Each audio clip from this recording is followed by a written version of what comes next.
Hello, my friends. Liberty Garden, April 6th, and I am getting out again to the garden today because we had a storm earlier and it passed us through already, so it left us some nice soil. And this coming week, the days are going to be hot, so right now is the time to put the seeds in the ground so that the heat and the moisture make them sprout fast. Today, I will be applying a couple of compost bags to the Keyhole garden, and I'll be planting directly into the Keyhole garden some tomatoes and squashes, and let's see what else I think of. This compost, it is really nice. Look at all that fungi activity there, and it has a very nice smell, also nice and sweet smell to it. Look at that. I'll be applying this to this, and then on top of that, I'll be applying a bag or two of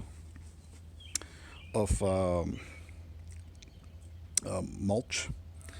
See, something about soils that they do not like to be exposed. Earlier, I was watching a video earlier today, House Gardening, I think. I'll put a link to it. It's a young man from the UK that has a very nice channel about gardening. I like to watch him. Very eloquent young man.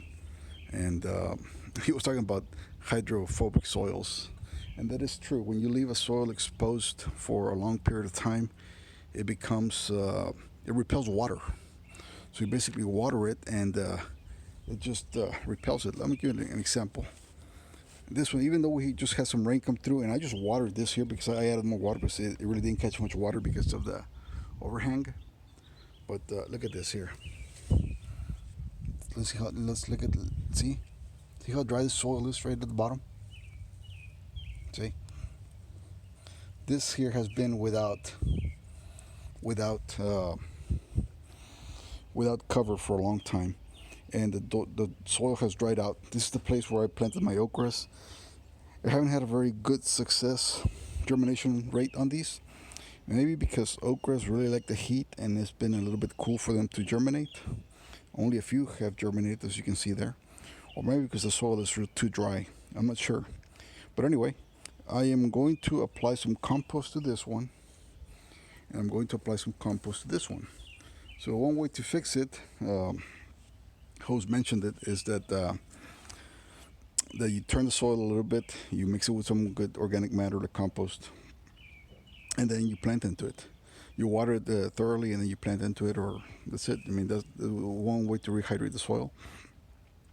I would add to that if you keep it covered, especially if it's an outside garden, and on the times during winter, when you're not going to be using your bed, keep it covered with something, either dry leaves or put some mulch or something. Don't leave it exposed like this, because then you have to rehydrate the soil, apply some compost, and it's just expensive you don't need to incur.